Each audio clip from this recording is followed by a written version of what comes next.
Ryan, overall, what did you think of your group from week one? Week one, I thought we had a solid performance. You know, some older guys doing some good things. Getting fine-tuned, and some younger guys showing up. Had a lot of guys with the opportunity to play football, so it was good to see. Certainly some mistakes to clean up, and we'll need to clean those up going in here to week two. How valuable is it to get those younger guys in? It looked like Kyle got a lot of playing time, Braylon, just to get them experience so early in the season. Yeah, I think it's huge. I mean, you're going to count on those guys in big games this season. So to be able to get some of those early season jitters out and gain some confidence and understand being in that fire, it's a little bit different environment than in practice. So I think it's huge, that experience, for those guys to grow and figure out what they did wrong and what they did right and build on some of those good things. What are some of the things you have to focus on this week that Cincinnati's going to challenge you guys, specifically in the passing game? Yeah, Cincinnati, obviously, great opponent. Won a lot of ball games there in recent history, and a team that's kind of transferred. Brought a few transfers in, but they look good. I think 667 yards offense. So they're doing some things right. They got a quarterback who can sling it and run it. Some talented guys on the perimeter. So their pass game will be something we'll have to prepare for sure. As a freshman walk-on linebacker at Cincinnati, what was your first impression of Pat Narduzzi? It's the same as it is today. I think Coach Narduzzi's always been the same. He's a passionate Italian man, loves football, loves people, and again, I've always appreciated that. He's made me a better man, certainly made me a better football player, and so that was my first impression and still my impression till this day. When you go back to those days, would you have ever envisioned that you'd be coaching for him on his staff? I guess at the time I didn't know I wanted to be a football coach, but I guess in hindsight it certainly makes sense. I love where I'm at, certainly blessed. Surrounded with Coach Dews and the rest of his coaching staff, great people, and the culture here. We've got great players. I'm certainly blessed. A lot of the time, it seemed like Bengali had been working at Star and Solomon and Money. You guys flipped that kind of heading into last week. How have those guys done in those roles?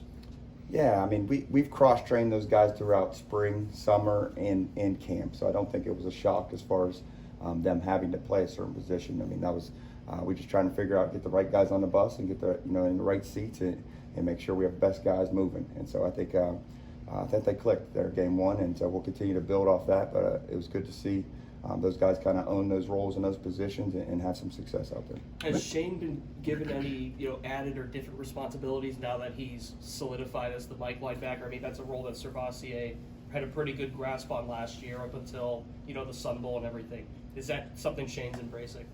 Yeah, Shane loves it. He loves being in the middle and that leadership.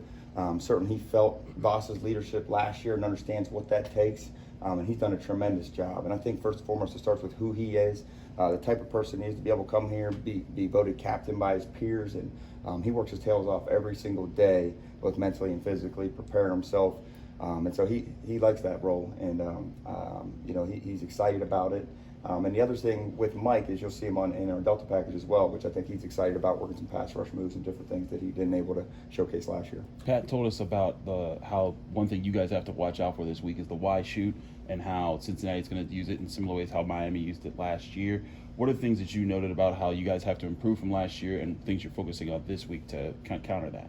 Yeah, absolutely. Anytime you're playing an opponent, you look back at things that have hurt you in the past, and I think Coach Satterfield's offense has done a great job of doing film study and looking at prior opponents' weaknesses and making sure you've corrected those. And so, as you mentioned, they went back in the archives, picked the T shoot or Y shoot from the Miami game, and did that last year, and I think Voss was all over it for a PBU. But certainly that makes you go back at all your previous games with a fine-tooth comb and make sure all those little things are sealed up, knowing that they could come back and revisit if you haven't fixed them. And that's with any game. You want to make sure you're prepared, and we're going to keep preparing until kickoff, and then it's all adjustments from there. Beyond the X's and O's, what did Pat teach you about how to treat players, young guys? It's love. It's about treating people how you want to be treated, but coaching them hard. And I think first it's about building those relationships, making sure they know that you care about them, but also understand that you care about their goals, and you're not going to let them not fight for their goals. So you're coaching them with tough love and pushing them to get where they want to get and where this team needs them to get. Pat talked about Emory Jones, a Cincinnati quarterback, and how there's some similarities to Malik Cunningham, which you saw in Louisville. Are you seeing that same thing, given it's the same coach and coaching, style? Yeah, you can certainly see how Emery fits what Coach Satterfield has done in the past with athletic quarterbacks. So he has that ability to run. They've shown draw, they've shown the option, he can scramble. So those elements are there, but he also has a live arm. And so I think that ingredient makes him a dynamic quarterback. And so, like I said, 667 yards offense, we'll be ready. Ryan, what has Marquand been able to contribute to your room, even as he kind of took that medical disqualification? Absolutely. Coach Pope has done a great job helping me in any way off the field with different things, and then on the field being one of our signalers and being able to help us in any way. He's a great attitude. He understands our defense. He's sharp. I think he has a bright future ahead of him in coaching. Do the players call him Coach Pope? I hope so. I hope so. I guess I'm not always around him, but in my presence, he's coach. When did you decide you wanted to be a coach? At what point?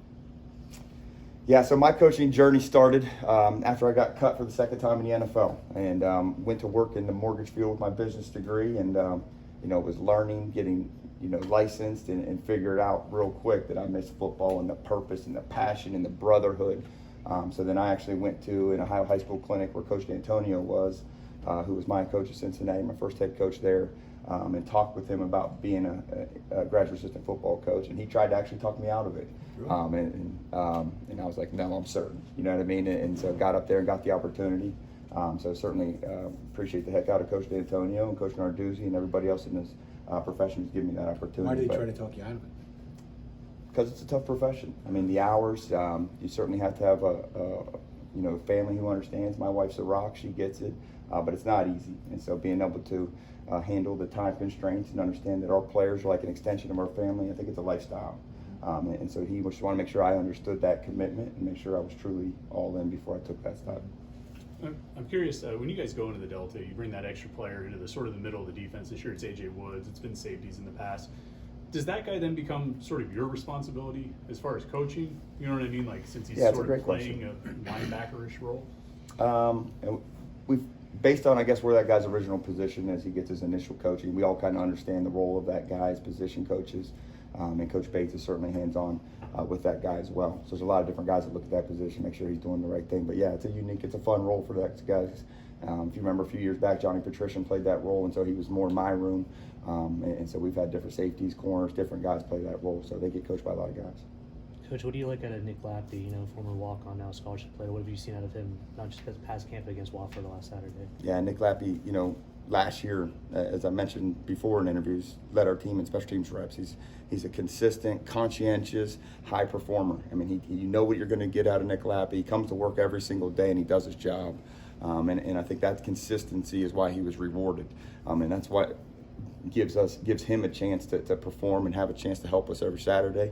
And again, that's a huge moment for all walk-ons. I had that moment as a player too, and I think that elevates everyone in this team when a guy's recognized for that. As someone who's played in this game, what are your thoughts on the paddle wheel trophy no longer being up for grabs Saturday? I'll leave my personal opinions away from this. We're excited about Cincinnati because they're the next opponent, and they're a great opponent.